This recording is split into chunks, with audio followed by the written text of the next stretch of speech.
Alright, what's up guys? Just realized it's been, I guess a couple months, probably 6 weeks since I've made a video. Just figured I'd show you what's happening. I'm doing a little bit of fall cleanup, but for the most part, the garden's kind of taking care of itself. I don't really plan on really planting anything else.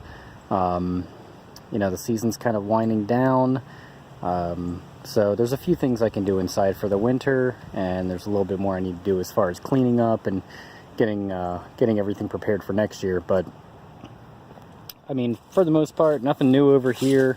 Got some helianthus that'll hopefully come back.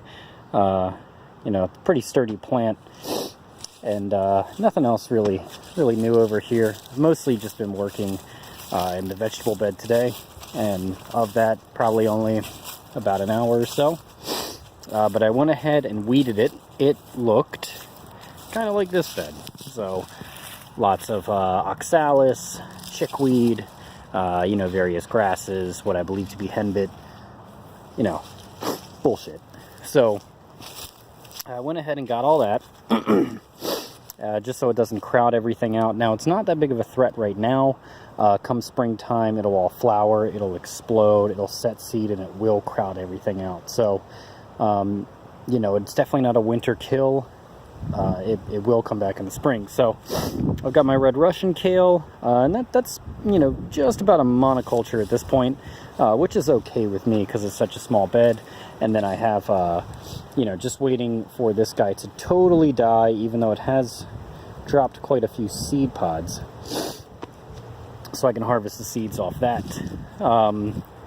This I'll probably extend into a bed. This was a walkway, but, you know, pretty much all the mulch I put down in the spring has decomposed, which was expected. And then here, you know, we have, I believe that's Boston Bib, the cabbage, and a few kind of volunteer Russian kales with a few peas climbing up the trellis. Now, those peas might survive the winter. They might flower before, you know, I'm giving them maybe another week or two before I see any peas set. Probably won't happen. But I did ship up a bunch of leaves, and this was actually from someone else's house. I haven't even gotten started on the ones in my house. And then in here, I actually took all the weeds, except for really tenacious ones, mulched them up in the lawnmower, along with just some leaves from the ground and grass. And, you know, that's going to be kind of like a little mini compost, and I'll keep layering and layering over the next few weeks. Maybe get some horse manure, maybe get some leaf grow compost, you know, maybe some more straw. And, you know, that'll provide some insulation. The nitrogen and carbon combo will obviously heat up and start to break down, feed the microbes. And, you know, it'll all kind of keep the soil in place, too, from total erosion, especially with any hard rains that come through.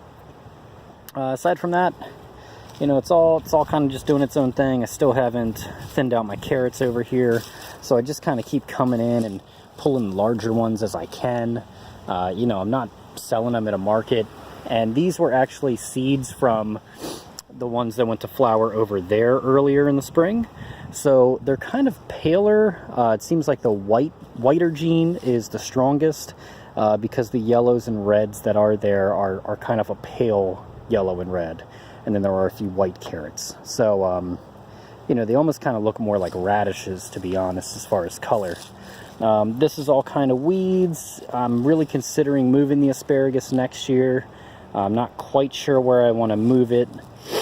And then, you know, the strawberries I cut back a little bit. The artichokes, you know, I believe are going to die back to the roots soon. And then I'll just have to mulch them very well, keep them dry over the winter. And in theory, they should come back. And if they do, it'll be my first time getting them to come back successfully. You know, a few little favas that I planted about 2 months ago. So these guys should be nice and established for any real winter weather. They can supposedly grow or continue to grow at about 40 degrees Fahrenheit. And then, you know, much to my chagrin, these bok choys have bolted, so they'll likely die before the winter really sets in. And you know, everything's really crowded here, so I might just cut out some of the bok choy. But the Batvian endive, the fennel, you know, I believe there's a lettuce in here somewhere. I think it's gotten lost, but you know, that's all been eaten in the kitchen. Also got some echinacea, transplanted that last week, so that was actually a nice find. I'd say in here there's maybe, I don't know, 10 to 15 plants, and I can divide them up come springtime. Just needed to get them in the ground so they can overwinter.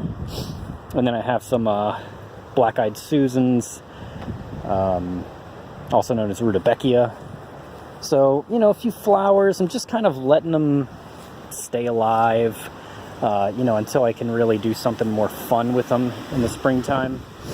And then this is finally developing its little pods. So I've been harvesting them as they turn black. This was the moonflower, so that I can save the seeds. It was a pretty cool plant, and I'll see if it, you know, is something I regret planting next year, if I see about 1,000 of them popping up. Now, one last thing I did want to touch on. I generally don't go to the side of the house very often, but, you know, right here, I actually completely redid this bed.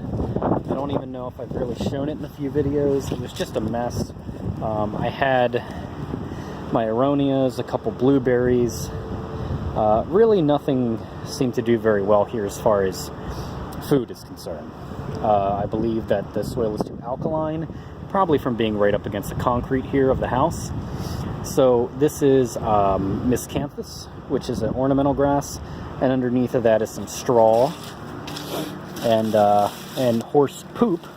You know, not really composted very well. So what I did was I just got rid of all the weeds.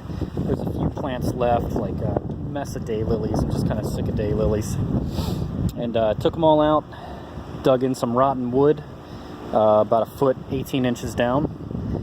Put some fresh horse manure on top of the wood just to assist in decomposition. And then topped up with the soil, manure, horse manure compost, because I did have some that was composted, and then mulched with the miscanthus and the straw.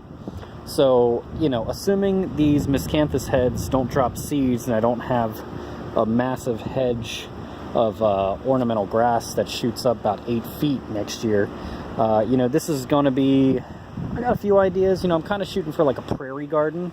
So I have like a couple cool ornamental grasses, you know, some flowering plants, and you know, just some fun stuff that'll kind of lock the soil into place. It'll survive the summer heat, hopefully in addition with the rotten wood holding moisture. And you know, this is the south-facing side, so I'm gonna, you know, hopefully get a few feet, maybe 4 or 5 feet max in height.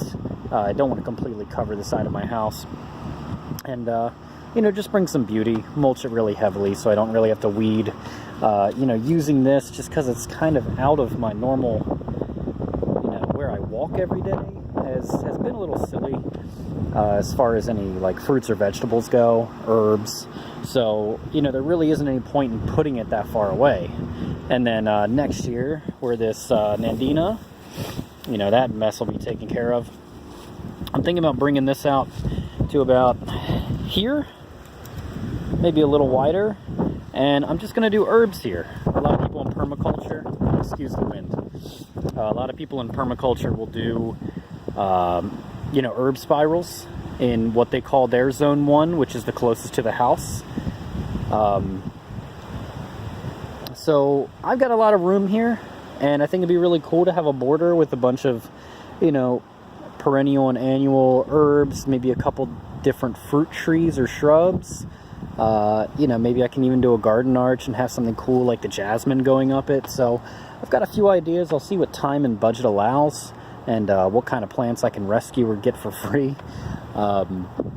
So yeah, that's the yard. It's November 10th. It's been a really nice day, super windy, a little cold, but you know, I haven't worked up a sweat today, and I've pretty much been working outdoors all day. So that's really it. Just want to give you guys an update.